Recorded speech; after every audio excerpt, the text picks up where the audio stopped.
So we are starting to use this CRAFTILOO Emma and Kate Go on Safari. We are just starting out with the Emma doll. It does give some information here on how to thread the needle. So they're suggesting to use the whip stitch or a running stitch, and they explain both. So my granddaughter is 5, so she's a little young for this, but all the holes are punched out, or she worked on punching out the little holes into pieces.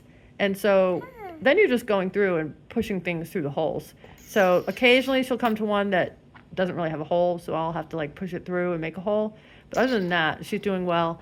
And sometimes she's mixing whip stitch, sometimes she's doing just the running stitch, which is fine. She's learning as she goes, and that's the whole point of this. That's really it. Hello, friends. Okay, now you get to decorate her. All right, so it's all done. Nice job. Want to turn it around?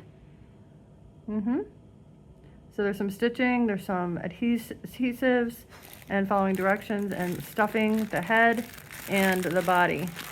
There's lots of different animals, lots of opportunity to learn